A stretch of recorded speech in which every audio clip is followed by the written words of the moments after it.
So last time we were talking about what a mux is, and essentially a mux is something that takes uh, some input and just output and output, and you're going to have an address line or more than one according to how many digits we have to we need to get as many inputs.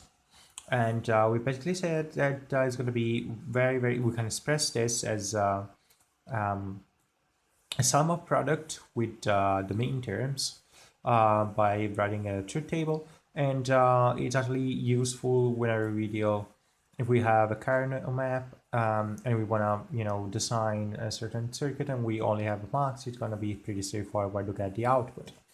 So what we're going to do now is talk about a little bit about Demux. So what is a Demux? So the Demux is something that is actually useful because it does the opposite essentially. So a Demux, can think about something that takes certain data as an input, so D, and let's say we have two address lines like S1 and S0, and then it's just gonna output to 1 or the 4 output. So either Q0, Q1, or Q2, or Q3. And in this case, no, it's not called a 1 to 4 Demux, it's called 2 to 4 Demux. So the reason for that is that when we say, when we use a mux, we basically say 8 to 1, basically means that we take 8 input values and we're just going to output 1 output. With a Demux, it doesn't say that we take 1 input and we are just going to output 4 output. It basically says that we have 2 address lines, so address select, and we're gonna choose one of those 4 outputs according to how those are. We can also have something that is slightly different but very similar, and it's called a decoder. So what's a decoder? A decoder basically something that looks like a Demux, sorry, but is not quite a Demux. So what does it do? Well, Q0, Q1, Q2, and Q3. And here we have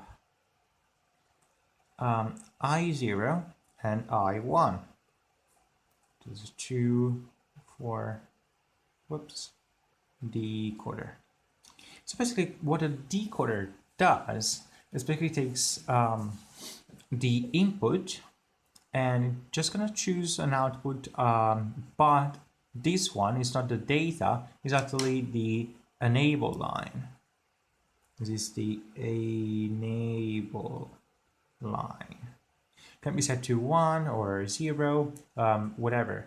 So it's actually kind of different from the Demux, because Demux just takes the data and it's actually going to set it to the output according whether it's according to what the configuration is of the address line. In this case, we're not going to have address line, we're going to have inputs and an enable line. So those are address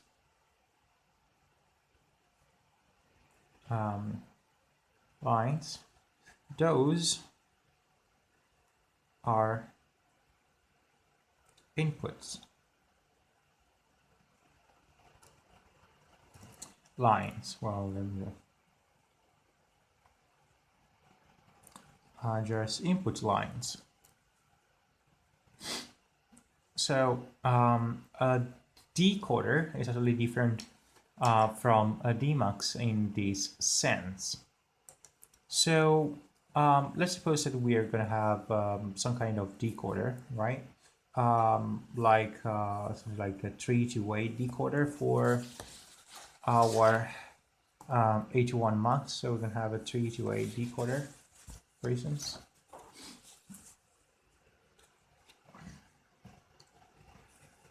Well, I should do that with the Dmax. Now let's just do with the Dmax. Oh, no, well, actually, let's just do that with the decoder.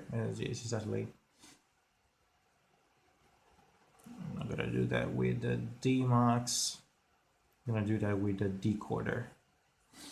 Okay, so let's suppose if we have a 3 to 8 decoder. So we are gonna have 3 inputs, namely I2, I1, and I0. I'm gonna assign to A, B, and C an enable line, which I'm gonna set to 1. So our circuit is actually enable. And I'm gonna have, so Q0, Q1, Q2, Q3, Q4, Q5, Q6, and Q7 as our output. So again, I'm supposed to have A, B, and C. And then those are gonna give me a certain truth table. So let's suppose I have something like, I don't know, 0, 0, 0. When all those three are 0, then it's 0. When C is 1, I don't know, still 0. 1, 0 is, I don't know, 1. 0, 1, 1, let's suppose that is 1. 1, 0, 0, let's suppose that is, I don't know, 0. 1, 0, 1, let's suppose that is going to be 0. 1, 1, 0, let's suppose that is 0. And 1, 1, 1, let's suppose that is 1. So basically what we're going to say is that if I have the input as 0, 0, 0, so let's suppose we have 0, 0, 0 as an input,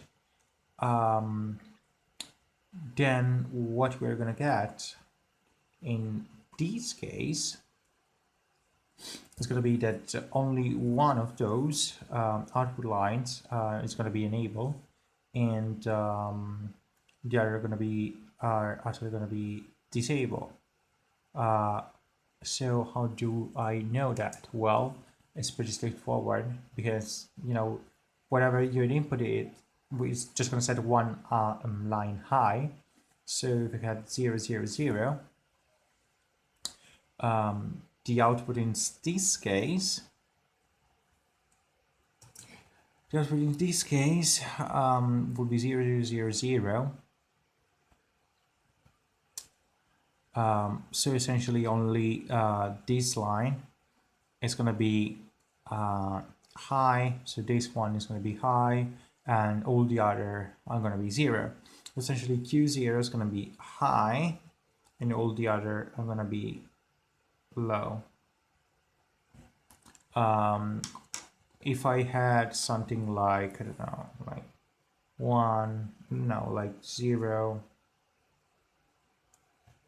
0, 1, 1, then in this case 0, 1, 1, 1. So what I'm gonna have is and 3. So Q3 is actually gonna be high, and all the other are gonna be low, and so on and so forth.